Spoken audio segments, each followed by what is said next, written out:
All right, my name is Kimber Bishop Yanke, and I am from Birmingham, Michigan, and we are going to talk today about friendship and what to do about unfriendly friends and classmates. And we don't have too big of a group, so feel free to ask a question. And if it's too complicated, I'll just say we should talk afterwards, okay? So if it's a question that I need more information or it would take too much time to get into, I'll just say let's talk sometime today, all right? So I am the founder of Kids Empowered, Girls Empowered. I've been doing this over 20 years, and I have spoken at 2 of the conferences in the past, and I'm really excited to be back here because I love what this conference is all about, which is helping girls, giving them a place to belong and feel connected, which is a need that every single one of us has, and sometimes it can be very challenging depending on where we live and the kids that our kids happen to go to school with and many other variables. So I'm going to talk about different things that we can help our girls with. So one of the things is teaching our girls what friendship is. So friendship is someone who is supposed to care about you, like you, support you, use words to build you up. They are supposed to want the best for you. Today, we have many, many girls who are very confused about what friendship is. And I think a lot of that has to do, one, with social media, but I think it stems from all those TV shows like Hannah Montana and the Carly, and I can't even remember the shows. But on those shows, the girls were snarky to each other. They talked about each other. They made fun of each other. And they didn't exhibit like what friendship really is about. And so our girls are very, very confused about what friendship is. So first of all, we want to talk to them about what it is. So someone who cares about you, friends can become friends because they share a similar interest. They have something in common. You all might be family friends. You guys might carpool together. They might be doing gymnastics together. So there's many, many reasons why girls can become friends. And we don't really want to limit friendships, right? We want our girls to think about, having endless possibilities of, different kinds of friendships. And at the same time, a lot of our kids go to school and they think, okay, these are my friends, and then they don't talk to anybody else. We want to try to help our kids be what we call allies, too, at school, friendly classmates. So maybe we're not friends, but we can play together. We can eat lunch together. We can work on a project together. We can have conversations together. And the more allies our kids have, the less chance they will get picked on. That's what the research shows, is the more allies someone has, the less chance that they will get bullied. So we want our kids to have as many allies as possible. So what are friends not? Friends are not the director of all the activities. A friendship is like a teeter-totter. One person gets to make a decision, the next person gets to make a decision. Often you'll find that a girl who is quiet and a girl who's bossy, you'll find those two pair up together because it works better. The girl who's quiet doesn't have to make decisions, and the girl who's bossy gets to make all the decisions. And often, sometimes the girl who's quiet will then start getting upset and angry and resentful that, hey, now it's been a year and I've noticed I'm not making any decisions. And instead of telling her friend, like, I want to make some decisions too, she just says, I'm not your friend anymore. Like, that is the common response for girls. If I'm upset about something, instead of telling you I'm upset, I just say, I'm not your friend. And what we have is sometimes we also have parents that help with this hot-cold problem. We have our girls coming home from school saying, so-and-so said this to me, and so-and-so bossed me around, and so-and-so told me I couldn't be friends with this person. And then the parent often will say, after hearing this about 10 times, they'll say, stop playing with so-and-so. Just go find someone else. Well, that doesn't help our daughters because there's always going to be that bossy person, right? And what happens now is our girls go back to school, and now they start avoiding that person. So sometimes what happens is then the whole group starts avoiding that person, or sometimes our daughter ends up being the one that's out of the group because of it. So really what we want to try to do is help our daughters work through these situations, set boundaries. Because the truth is, parents, is that these skills that they're practicing now are building the skills they need for their life. And the most important social skill is assertiveness. So assertiveness is being able to say what you think and feel, but not being mean about it. And it is a skill. So most of us are born either being aggressive or passive. And if we're an aggressive person, we say whatever we want to say, we mean words, we're ready to fight. We don't have any problem speaking up. We need help toning down and having the right words to say and the right tone of voice. But if we're a passive person, we don't speak up, we don't use our voice, then usually what happens is we don't ever get practice because we're going to avoid situations. We're not going to speak up. So the less we get practice, the harder it gets to be the person to speak up. So people are passive for different reasons, and it's important to know why your daughter is passive. So it could be low self-esteem.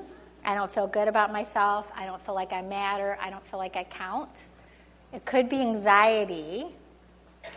It could be because they've been sort of bullied into being passive. And it could be because they have a hard time reading social skills, nonverbal body language. Maybe they have language delay. Or it could be just their personality. They're shy and they're quiet. Now, if they're shy and quiet, obviously we don't want to change who they are. But if it's causing them problems, we want to help them with that. But if it's low self-esteem or anxiety, those are things that we need to address and help them with, so then we can work on them being assertive. So we have to really understand what is going on. A lot of times, I do coaching with kids one-on-one that have friendship struggles or might be bullied. And a lot of times, parents aren't recognizing that their daughter has anxiety. They don't recognize that. So they think their daughter's having all these friendship struggles. And then when we get deep into what's going on, I'm like, I think your daughter has anxiety. So we got to address that so we can help the other stuff. So it's really important to know if my kid has low self-esteem, I got to work on that. I like to look at giving our kids as many tools in their toolbox as possible. So just for a minute, talking about the brain. In our brain, we have the amygdala, okay? So this is our thinking part of our brain, where we make decisions, where we can think long term. But in our brainstem and the amygdala is where our emotional part of our brain is. And it's a part that we have that protects us. So in the old days when there was a caveman and a bear came after the caveman, it worked very well. Run or fight. Okay, so it was worked very well. But today, many of us don't have bears coming after us. But at the same time, some of us feel like we do have bears coming after us. So 2 kids can walk into a school, and one girl feels really good about herself. She's walking down the hallway. She's seen girls talking. She's not really thinking about it. She's seen girls whispering, doesn't think about it, and she goes about her day. And then we have other girls that are walking into school, and they don't feel so great about themselves. They don't feel connected. They don't feel like they belong. They might feel different. And they see girls talking, and they see girls whispering, and they think, oh, they're talking about me, or they don't like me. So they have bears coming at them. And again, some of us are fighters. So we're either a fighter, a flighter, or a freezer. So a fighter is somebody, you say something mean to me, I'm going to say it back to you. You yell at me, I'm going to yell at you. You hit me, I'm going to hit you. Most of our girls are not that. We have more flighters. You say something to me, I'm going to just kind of disappear over here. I'm going to ignore it. And then we have people who freeze. You say something mean to me, I'm a deer in headlights. I don't know what to do. I do nothing. So the goal at Girls Empowered is to try to calm the brain, try to train the brain what to do in these situations. Because when we're in these situations, we call them sticky situations, okay? This past week, we just had slime time camp, where every day we made slime, and it represented being in a sticky situation. And then we practiced what could we do when someone said these mean words to us or yelled at us. So it's basically like what happens at school when they do the fire drills. If they didn't do the fire drills and the alarm went off, some of us would run, scream, knock people over, hide under desks, right? And we've seen that kind of stuff happen, sadly, in these school shootings, right? Now, because they practice a fire drill, then kids know my teacher's going to say, you know, everybody get up, we're going to walk down this hallway, we're going to go out this door, we're going to stand in the parking lot. There's a calmness, right? And that's because they know what's happened. They're practiced it, and their brain says, I know what this looks like, and I can stay calm in it. So that's what we want to do, is we want to try to give them practice to handle these sticky situations. So how does it play like future when they get older is when I was a freshman in college, my very first freshman English class, I'm from Kentucky, grew up very sheltered. I go up to my teacher because I got a bad grade on my paper, and I ask him if I could meet him in his office to talk about my paper. And he says to me, as long as there's no hanky-panky. And I, never heard anyone talk like that before. And I remember clearly I turned red, like down to my toes, and thinking, what just happened? What just happened? And I spent the whole semester having this man say inappropriate things to me, sometimes in front of the whole class, sometimes by myself. And what did I do? Did nothing except cry. Had a boyfriend, Kimber, you have to report him, because I didn't even know, that was before the word sexual harassment had even come out. I was terrified. I didn't do anything. And the next semester, when I saw him on campus, I literally would run the other way. I was so scared of him. And of course, now if that happened to me today, I would know exactly what to do. And I would handle it in a very calm way. So years later, after some similar incidents, I thought, God, if I had known what to do in that situation, I wouldn't have just felt helpless and scared. I would have known what to do and could have gotten help. So that's really what we want, is we want to give our girls tools so that when these things happen, they know what to do. They don't panic. When most of us panic, most of us don't have the best choices. We're not making the best choices. We're making an emotional response. Anger, fear, sadness. So we want to make a choice that says, you know what? This is a problem. I need to do something about it. Here's what I can do. So that's the theory. Any questions so far? All right. So we help girls look at 3 different categories so we know how to handle these situations. One is friends. With friends, we want our girls to talk it out, okay? So if they have a problem, we want them to be able to have a conversation about it. We recommend to try to have the conversation outside of school. Because if I go up to my friend at school, I might catch her off guard. I might make her uncomfortable. She might go into fight or flight, and then she might say something mean to me that she wouldn't have said if we were in a calm, more safe situation. Or you have other girls that now want to get involved, okay? So we don't want other girls involved. Earlier today, I was with the 8 to 10-year-olds, and I had one of the girls was telling me a situation with 3 girls, a threesome, which is very difficult. And the one, threesome was directing everything that was happening. Well, she doesn't like you, and she doesn't want to hang out with you, and she doesn't want to have this conversation with you. And I said to the girl, you need to have your own conversation with your friend outside of school and not let this other girl be saying to each other, she doesn't want to do that, she doesn't want to do that. Because one is, that's probably not true. She's probably trying to put a divide between you all. So you want to be able to talk to them directly and not let other people get involved. That's one of the biggest problems our girls have, is we've got other girls that get involved, and then they're creating stories or telling this person, telling that person, and it makes it much worse. So try to help your daughter talk to her friends directly. Now let's just say you have one of your daughters has a friend who does unfriendly things, and your daughter's not going to be able to talk to her because, like parents, this is hard stuff. This is not easy.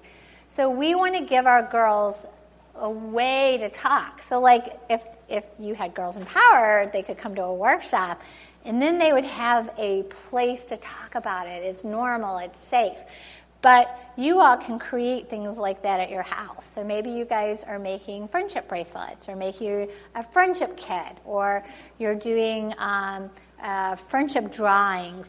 And then you can help the girls talk about, like, what is a friend? What do you like in a friend? What makes you upset when a friend hurts your feelings? So you're trying to create a safe way for the girls to have these conversations.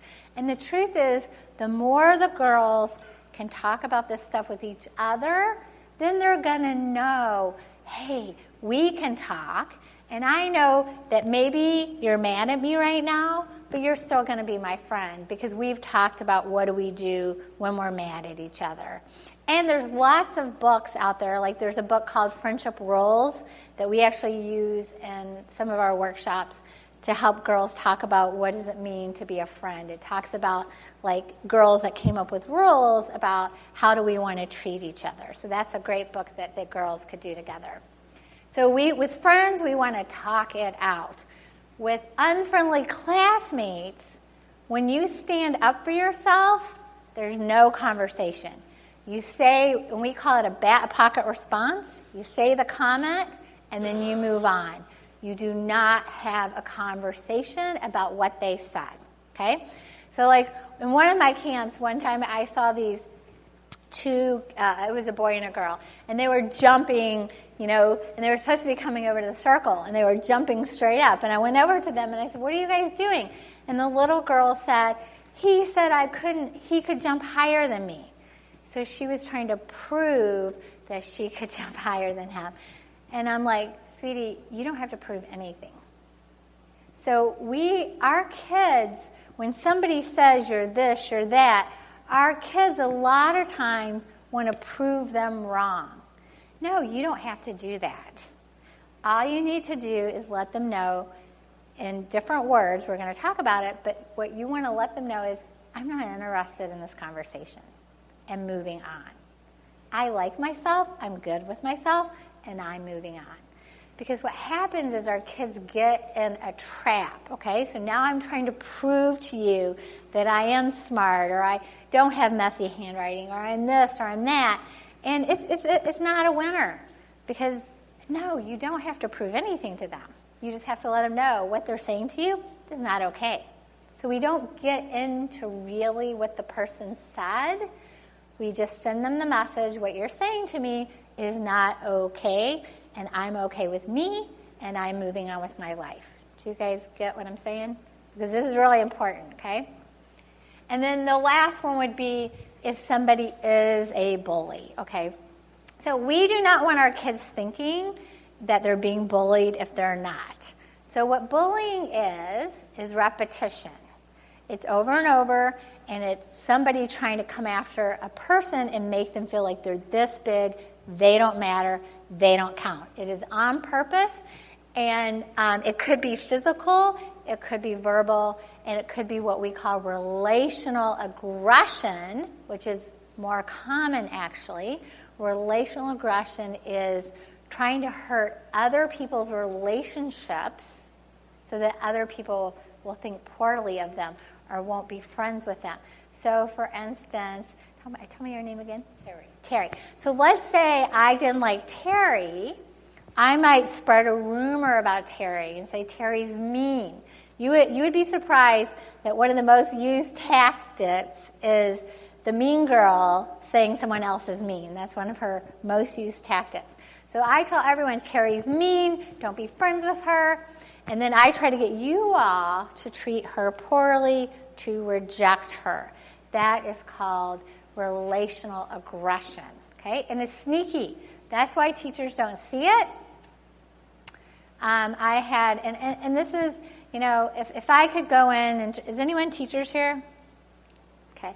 So if I could go in and train schools, they let me in the door, I would love to train schools to be better partners with parents in this stuff, because so often parents are coming to the teachers and saying, this is what my daughter's experiencing. This person's excluding her. This person's saying this to her.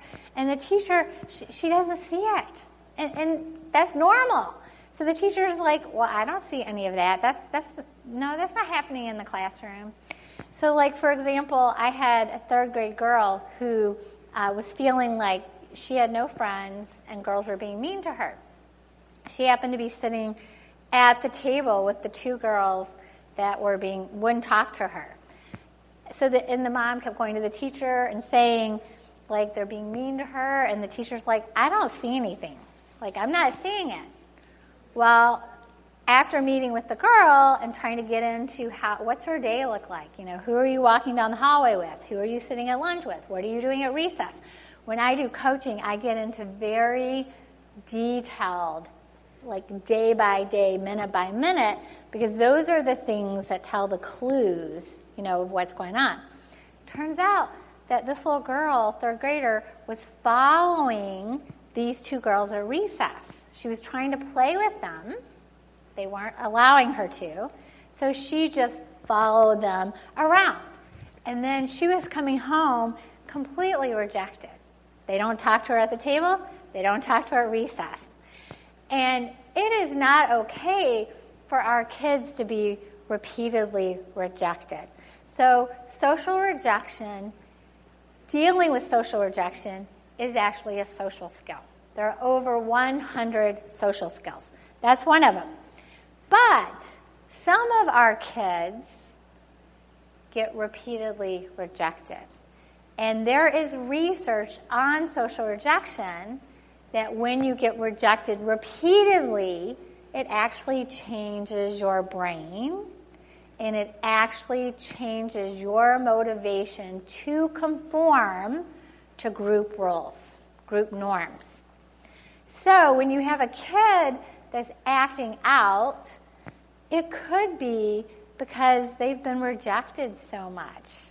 And then a lot of times adults will go, well, you can see why nobody wants to play with them. But that doesn't help them.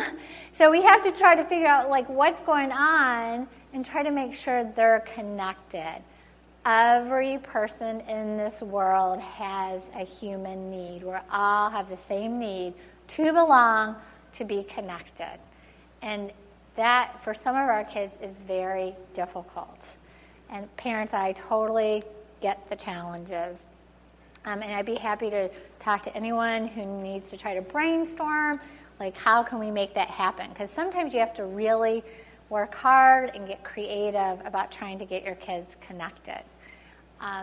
Okay, so a queen bee or a king bee is somebody who all the other kids would look up to you, and they would sort of dictate, who gets to be in the group, what activities are we going to play, and for whatever reason, kids have given them the power. And even though they're mean, a lot of kids will want to hang around them because they don't want to be the person that person might leave out or be mean to. So it's really important that we understand, we try to help our kids deal with the situation appropriately. And we try to prevent bullying, okay? So if it's an unfriendly situation, we do want to nip it in the bud because we never want it to get to a bullying situation because it's much harder than to change things, right? When it's small, we can try to get it to stop and it's more manageable. But when it becomes a full-blown bullying situation, now we have a different situation on our hands. There are 4 social roles that we like to teach. One is the meanie. We use a snake because when a snake bites, it hurts. And again, if it was a continuous meanie, then it would turn into bullying. The bystander is the person that watches the meanness but does nothing about it. And they don't do anything about it for many reasons. They're scared themselves. They don't know what to do. They've been given the message that they can get in trouble. They're worried about getting in trouble. They have a parent who tells them, don't get involved. Sadly, I think most parents tell kids not to get involved. And so now we have trained of years and years of people who they don't know when they should be getting involved. They think it's not my problem. The truth is that if the research shows that when the bystander speaks up, that's when the meanness goes down. So if we're looking at a culture of a school, the most impact we can have is training the bystander. But how do you get parents whose kids are doing perfectly fine, they think they're not the meanie, and they're not being picked on, so how do you get those parents to care and want to work on helping the other kids? So many parents are like, it's not my problem, right? I'm too busy. I can't ask my kid, to do this work for other kids. So we have a huge problem. We've got to get our society to start caring more about others, okay? Because we're all connected, and we're all part of this puzzle. And so if the puzzle is missing pieces, then that's where the unfairness and equity and the bullying happen. And then we have the doormat. That's the person who gets picked on. They don't stand up for themselves. We use a turtle because a turtle hides in its shell, lets people walk all over it. And then we have the empowered girl or empowered boy, and we use a dolphin. And the reason is because when a shark attacks a dolphin, the other dolphins don't swim away. They circle the shark, and they push the shark away from the dolphin being attacked. So we want to give kids a visual of when you all stand up for other kids, you are protecting them. And most kids actually want to be protectors. They want to be those kids. And it takes guts and courage to stand up for other people. So empowered girls like themselves. They know themselves. They feel good about themselves. They try their best. They pick themselves up after mistakes. They're not perfect. And this is something we want to strive for.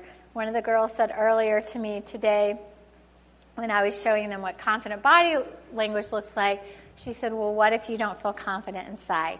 And I said, you know what? A lot of people don't. And part of how to work on being confident is you fake it until you make it.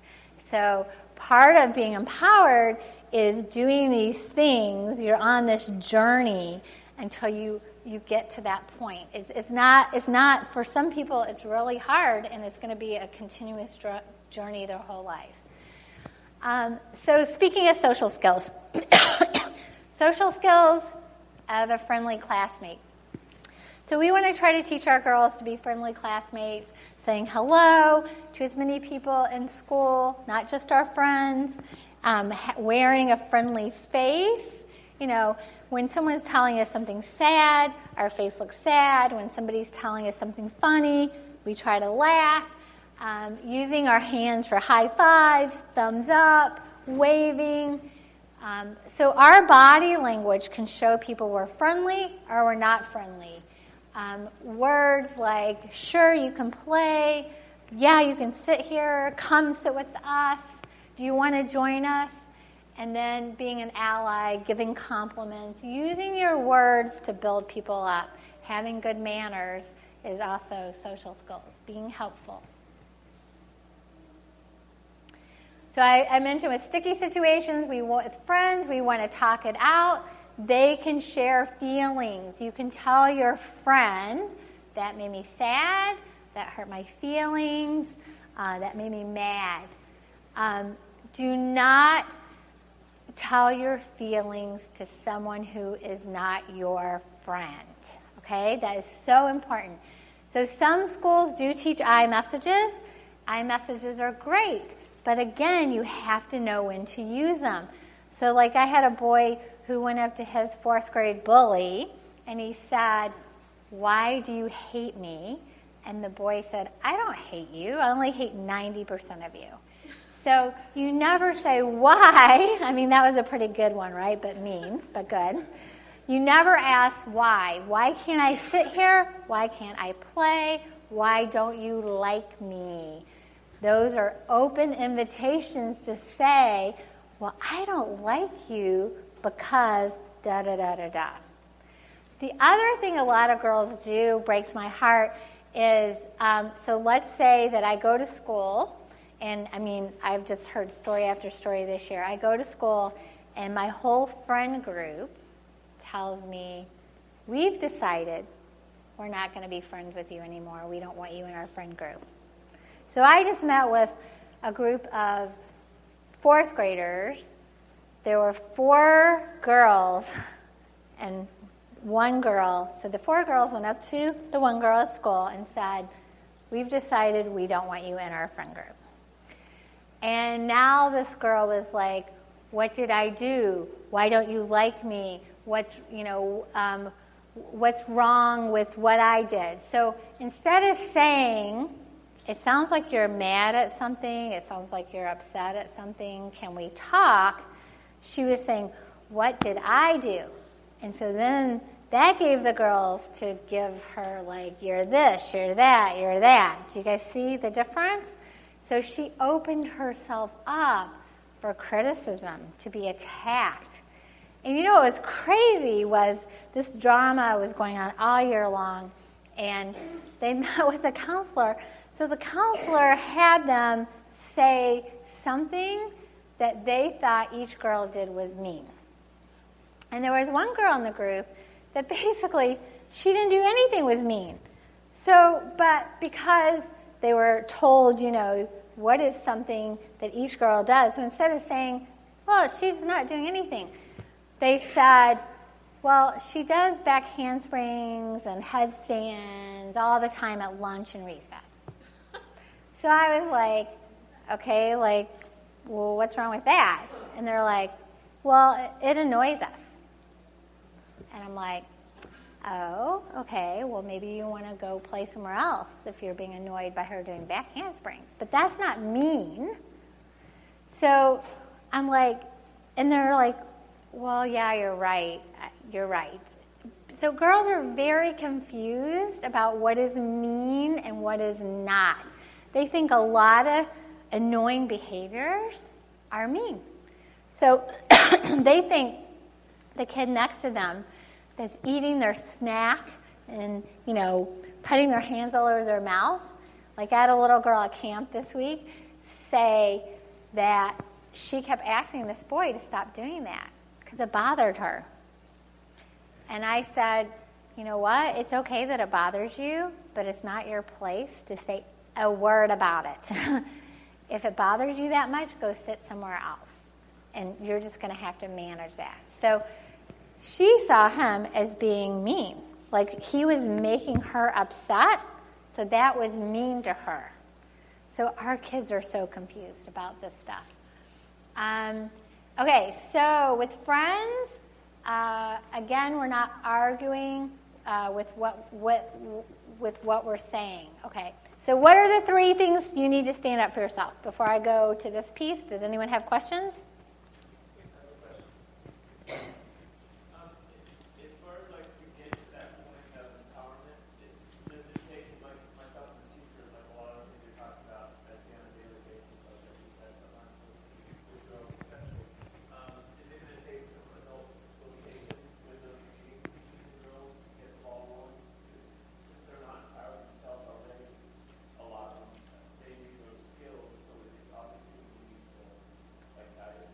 Yeah, you said you're a teacher? Yeah, so, I mean, giving those girls the skills and the language and how do you say, how do you have a conversation about a sticky situation would be great. We actually have curriculum you can buy if you had interest in doing it. But yeah, a lot of our girls don't know the skills. And then you put them, so like you give a girl skills and now she comes back to school and she is able to be assertive, but the other girls don't know what that looks like. And they think you're mean.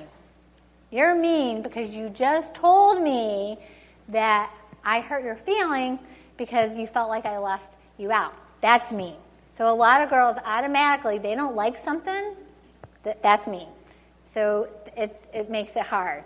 So yeah, our kids need these skills. And she had her hand up and then I'll get you.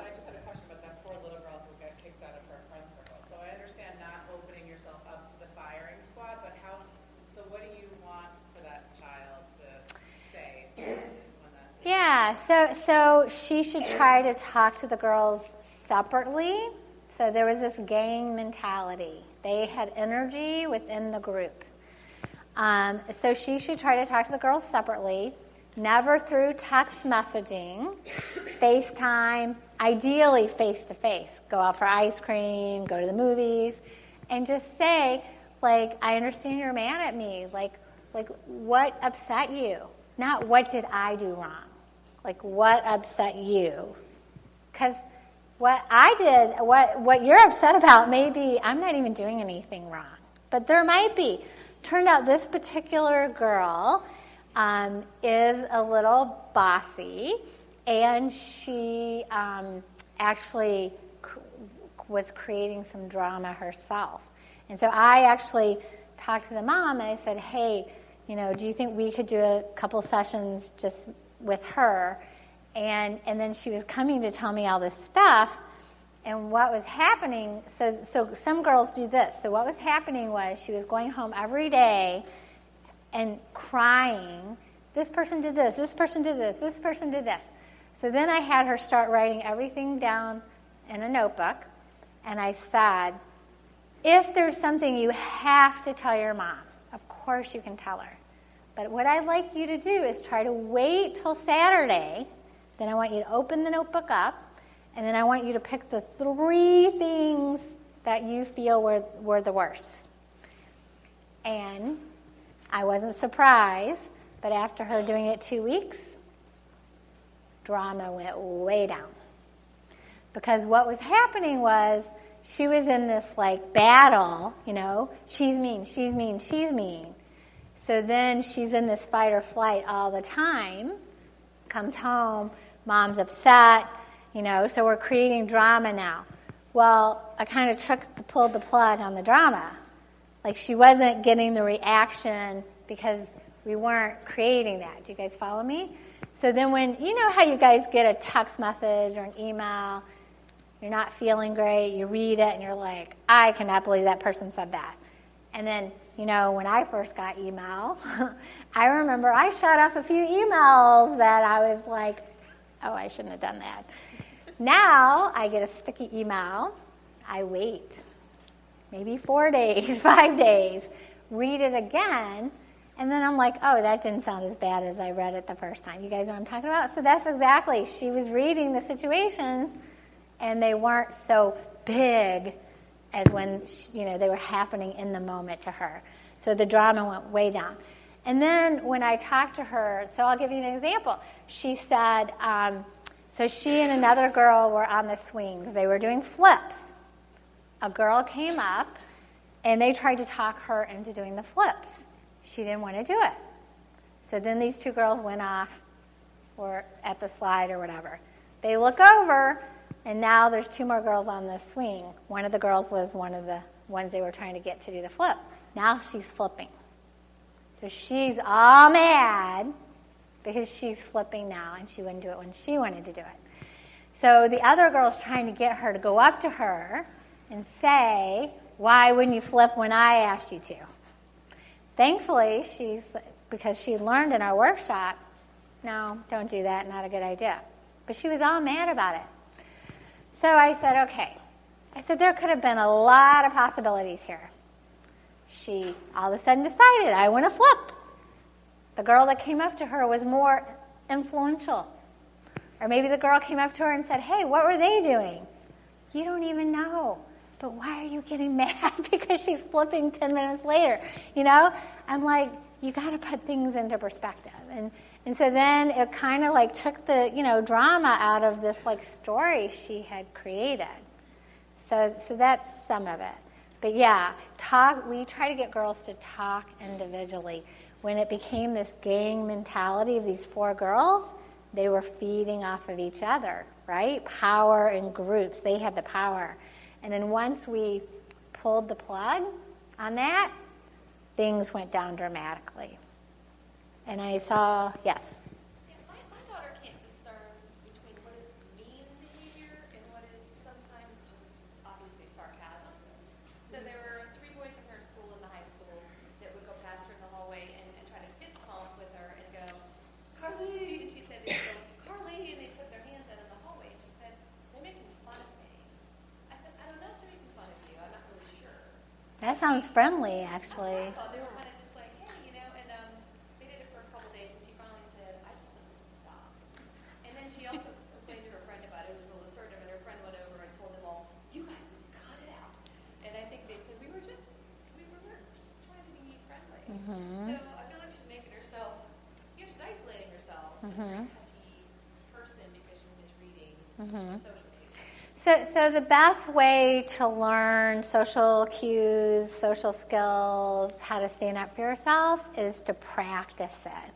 So like we have a 3rd grade class that had a lot of behavioral problems, and we were going into the school once a week. So we even practice kids bumping into each other, because kids would bump into each other and think, you did it on purpose, I'm ready to fight, okay? So once we took down the tension, you're going to attack me or you're going to be mean to me, we tried to create, let's support each other. We're all here together. We made the kids feel that everybody wasn't out to get them, right? But we role played, getting in a circle, getting in a line, giving high fives, bumping into each other, saying something unfriendly, and how do I let you know I didn't like it? So practice. So you might want to get a chart and write down what is friendly body language. And every day when she comes home, try to help her, say, what are some things you saw that was friendly? What are some things you saw that was unfriendly?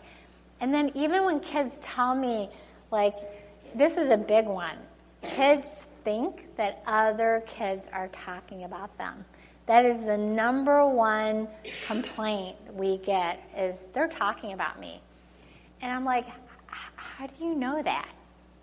Well, I can hear them. So I'm like, well, where were you in the room? And it's here, and they're over there. I'm like, you don't know that they're talking about you. You really don't. So it's really trying to help our kids try to help them get some categories so they can put things in some boxes. What do you want to say? And then I got to move on because I found I only have 15 minutes. One time at summer camp, I saw a girl sitting on a bench crying, and I went over to her and I said, "What's wrong?" And then I took her to the teacher.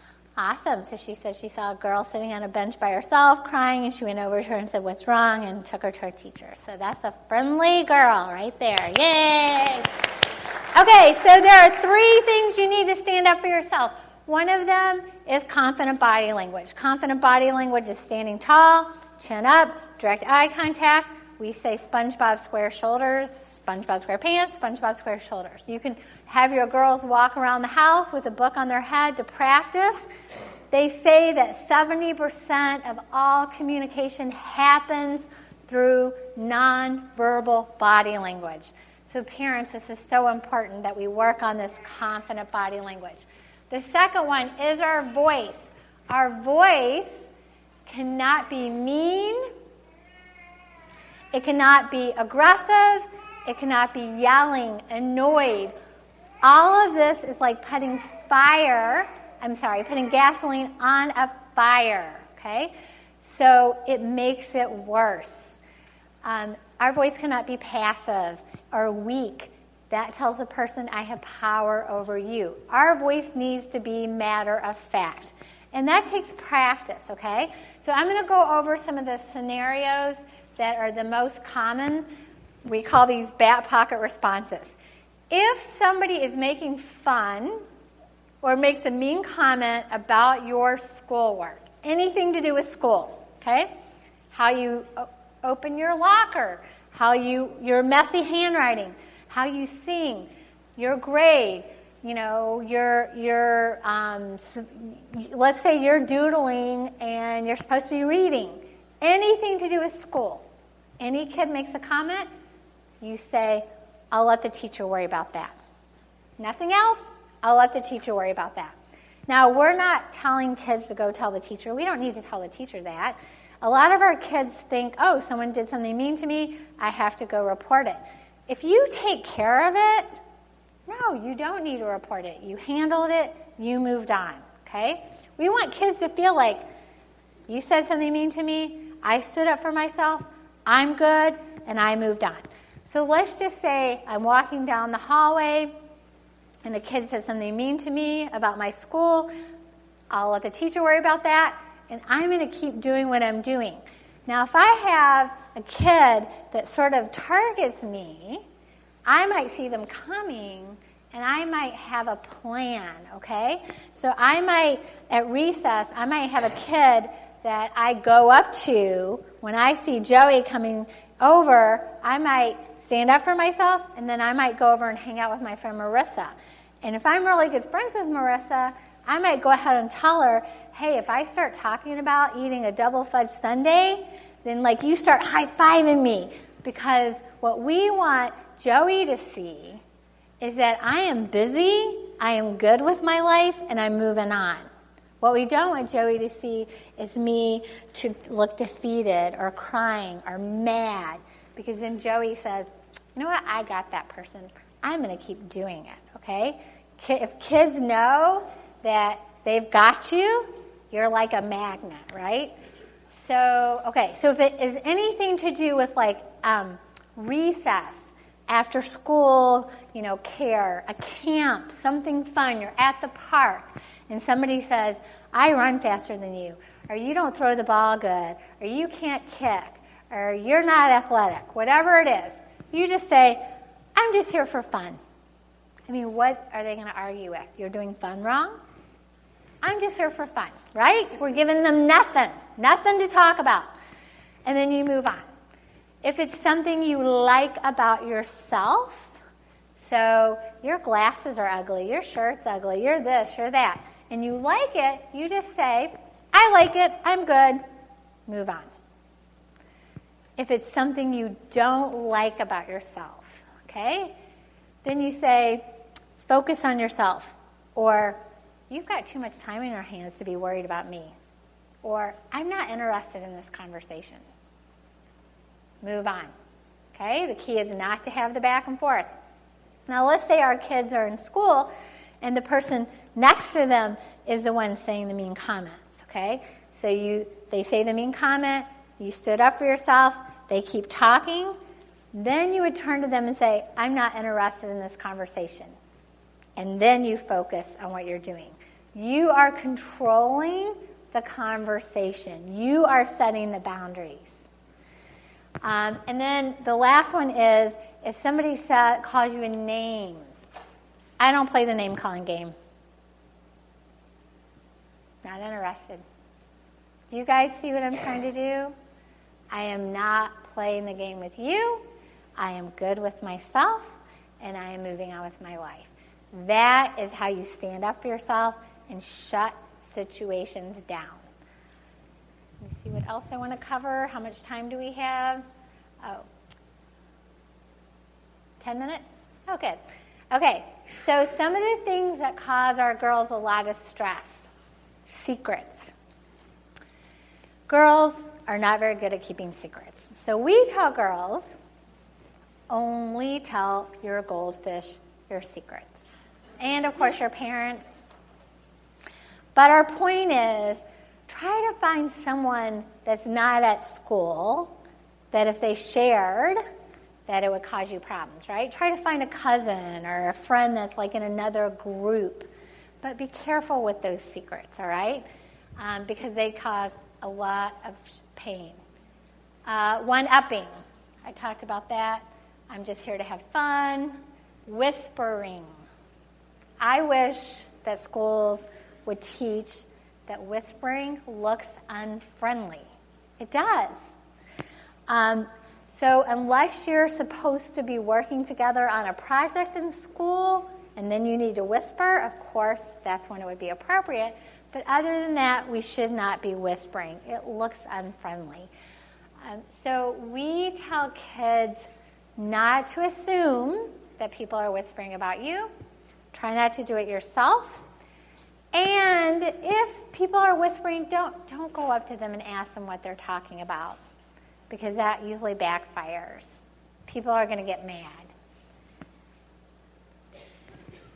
Also, common advice that a lot of parents give our girls is to take a break, okay? So 2 girls are having a problem. So the common response is take a break. This year, I don't know who came up with this phrase, but school counselors were telling girls to postpone. You can postpone your friendship. Okay. I mean, this is not an appointment, people. Our kids are not in dating relationships. They're not breaking up with people. Friendship is 24 hours, 7 days a week. And yes, there are ebbs and flows in friendships. So instead of using language like take a break, you might want to say, look, it's good for you guys to have other friends. Like, go make new friends. But if your friend wants to join what you're doing, you let them. So when I go into schools and do assemblies, I always ask the trick question. I always say, give me a game or an activity that is okay to say, no, you can't play at outside recess. And these are the answers I get. Well, that person might get hurt. So I say, well, guess what? There are adults whose jobs it is to watch over the kids. It's not your job, so you can't use that excuse and you don't need to worry about it. Or they say, it's 4 square and there's only 5 people that can play. Well, I think 100 people could play 4 square. You just have to be in line, right? Yeah, but we don't want to do that. Oh, okay, so you have a decision to make. Friendly classmate, wait in line, anybody can play. Unfriendly classmate, telling kids they can't play because you don't want to wait in line. Which one are you going to pick? When you put it like that, kids are like, oh, guess I have to wait in line. Right? Being kind doesn't mean easy, right? But my favorite excuse that I hear is usually from a 2nd or 3rd grade girl. And she'll go, well, we're playing house, and we only have a mom and a dad and 2 sisters. And I say, well, why can't you bring in your aunt from Germany? She needs to visit. Why can't you have a kitty? Why can't you have a half-sister? Why can't you have 10 kids in the house? And then I help them see, hey, again, 1, it's make-believe, so come on, use your imagination. Do you want to be friendly and use your imagination? Or do you want to say, nope, you can't play because this, and this. You're making up the rules, and be unfriendly. And then they're like, oh, all right, be friendly. I know, they really are like, oh.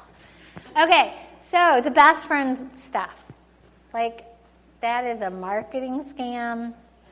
It is causing so much pain for our girls. Do not try to avoid it at all costs, okay? If our girls have a best friend, great. But they don't need to tell the world. If somebody asks them, absolutely, yes, this is my best friend. But what happens is when we do this best friend stuff, we hurt a lot of other feelings because then other girls feel like we can't be your friends. So we limit ourselves now. And then when that person's not my best friend anymore, I feel really devastated. So it's better to spread the friendships out and not to rank our friendships. You know, she's my first, my second, my third, my fourth. I even had a girl said, you're not even on the list. I mean, so much hurt. Private conversations, this is a huge one.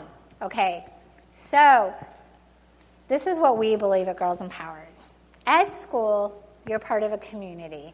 A community has parents, teachers, staff, kids. Everybody in the community needs to help make it work. Everybody in the community needs to help make everybody feel like they belong. Not one person should be carrying the burden of any of that. It's all of us together. So private conversations should happen outside of school, ideally. Now, parents, that means you have to create opportunities for your girls to talk, FaceTime, on the phone. Some of them don't even know how to have a phone call conversation. They just know FaceTime. You need to create those play dates and those opportunities for girls to talk. They need to talk.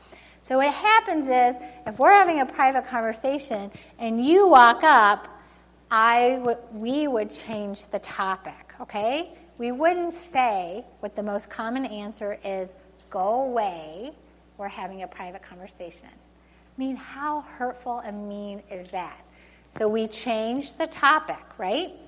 Now, you should not ask us what we're talking about, because that puts us on the spot and we don't know what to say, and we might go into fight or flight and be mean to you because we don't want to tell you we were talking about, my parents' divorce. I don't want to tell you, and it's really not your business. So we're teaching girls to say, hey, what are you guys up to? Instead of, what are you talking about? For some reason, kids think, if I walk up to you, I have a right to play and I have a right to know what you're talking about. That's not exactly it. What I have a right to is to be included, right? So we got to clarify that, because we have a lot of girls that are causing themselves to be in these ugly situations. So they're causing other people to go into fight or flight. They're contributing to the meanness, but they feel like victims because that person just said, go away, I'm having a private conversation. Do you guys see how that works? All right, any questions? I know we're out of time. Yes? Just curious to hear your information about being on the phone too much, causing social challenges. I believe that the phone is hurting everybody, and because our kids are struggling with nonverbal learning challenges, practice confirming, like we're talking about, work on these things, but if you curtail the amount of phone time, that'll help with social skills, help even intelligence. Yeah, so I have two kids myself, and I would say this whole social media, this whole phone. And by the way, if anybody wants to get our newsletter, I can take your emails. I should have passed around a thing, wasn't thinking. So if anybody wants to give me their emails, I would love for you guys to get our newsletters. And I do coaching and I travel, so I'd love to be connected with you guys. But yes, I believe that social media is definitely hurting our kids in many ways. At the same time, if our kids are not connected, then again, they're being left out. So it's this big balance. And, the thing with FaceTime is kids can practice those social skills and those conversational skills. So I do think FaceTime is much better than texting and group chats. Now, just a side note, if your daughter gets a mean text, from her friend, we recommend that she says, oh, it sounds like you're upset. We got to talk, okay? Do not do it through text messaging. If your daughter's part of a group chat and someone starts talking about somebody else, change the subject. Oh, are you going to see Toy Story 4, this weekend? Because then it's really hard for that person to come and be mean. But no, we have to, the recommendation is that our kids have no more than 2 hours of screen time a day, which includes actually TV, phones, iPads, and let me tell you, I'm struggling with that as a parent myself. I feel like the world is against us in this. So you got to try to manage it and not have our kids be dependent on getting, all the YouTube videos they're watching and Instagram and Snapchat at the same time. That's a way that they're connected. I'll tell you a story that I read.